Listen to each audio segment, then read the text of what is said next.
क्या सही और क्या गलत, ये समझना आसान नहीं। नमस्कार दोस्तों, स्वागत है आप सभी का।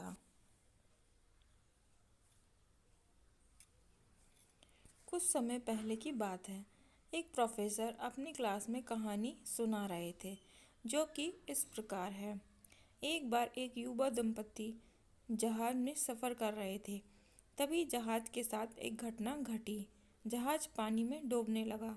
पूरे जहाज में अफरा तफरी मच गई। लोग एक एक करके जहाज से उतरने लगे। तभी युवा दंपत्ति का भी उतरने का नंबर आया। लेकिन समस्या ये थी कि जैसे ही औरत उतरने वाली थी, जहाज और तेजी से डूबने लगा। उसी समय घटना ने कुछ यूं मोड़ लिया जो बहुत ही चौंकाने वाला था।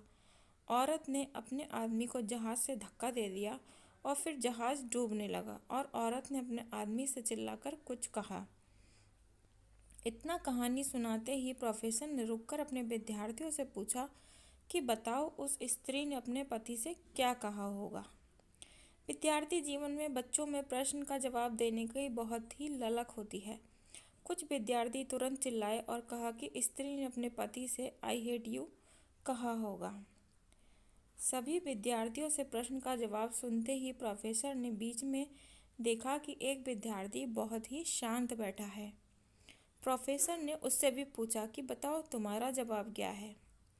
इस पर लड़के ने कहा कि मुझे ऐसा लगता है कि औरत ने अपने पति को ये कहा होगा कि हमारे बच्चे की देखभाल करते रहना।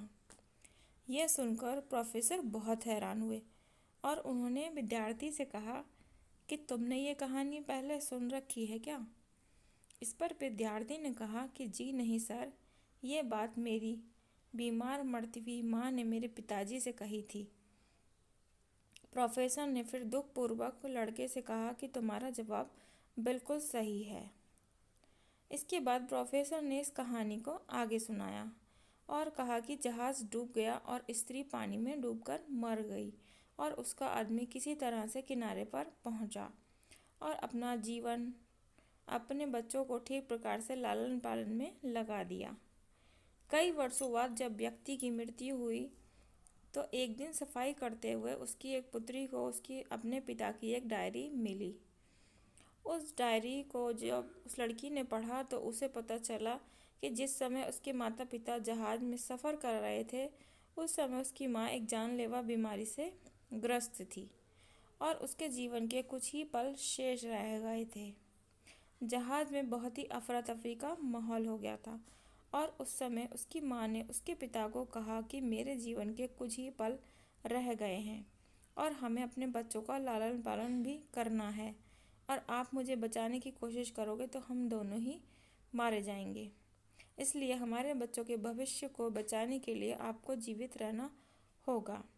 आप किसी तरह से यहाँ से जाइए और बच्चों का ख्याल रखना। ऐसे कठिन समय में लड़की की माँ और पिता ने एक कड़ा निर्णय लिया। उसके पिता ने डायरी में लिखा कि तुम्हारी माँ बहुत ही निडर थी, जिसने उसे अपनी मृत्यु के समय पर भी बचने का साहस दिया और मुझे बताया कि तुम्हारे बिना हमारे जीवन का कोई मतलब नहीं है। उस समय मेरा भी मन था कि तुम्हारी माँ के साथ समुद्र में समा जाऊं, लेकिन मुझे तुम्हारे भविष्य के लिए जीना पड़ा, क्योंकि तुम्हारी माँ से मैंने वादा किया था कि मैं तुम्हारा ख्याल रखूँगा। जब प्रोफेसर ने अपनी कहानी समाप्त की तो पूरी क्लास में शांति का माहौल हो गया था। दोस्तों, हमें ये कहानी से ये शिक्षा मिलती है कि संसार में कई सही और कई गलत बातें हैं, लेकिन इसके अतिरिक्त कई जटिलताएं भी हैं जिसको समझना बिल्कुल भी आसान नहीं है।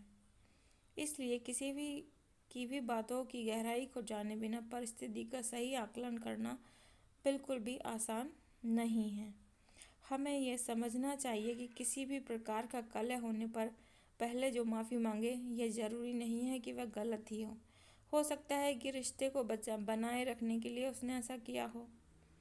दोस्तों के साथ खाते पीते या पार्टी करते समय जो दोस्त बिल चुका रहा हो, ये ज़रूरी नहीं है कि उसका जेब नोटों से ठसाठस भरा हो। ये भी हो सकता है कि दोस्ती के सामने वह पैसों की अहमियत को कम समझता हो। जो लोग आपकी सहायता कर रहे हैं, ये ज़रूरी नहीं कि वह आपके एहसानों के बोझ तले दबे हों। ये भी तो हो सकता है कि उनके दिल में आपके लिए दयालुता और करुणा कुट कुट कर भरा हो। आज के समय में जीवन इसलिए कठिन बन गया है क्योंकि हमने लोगों को ठीक से समझना छोड़ दिया है। थोड़ी सी समझ और थोड़ी सी मानवता हमें सही रास्ता दिखा सकती है। जीवन में कई ऐसे मोड़ आएंगे जिसको ठीक प्रकार से समझने के लिए ठीक प्रकार से विचार करने की ज़रूरत पड़ेगी और उस समय हमें थोड़ी सी समझदारी की ज़रूरत होगी। धन्यवाद। आपका कीमती और बहुमूल्य समय देने के लिए दिल से आभार। हमेशा खुश रहिए। Please like and subscribe.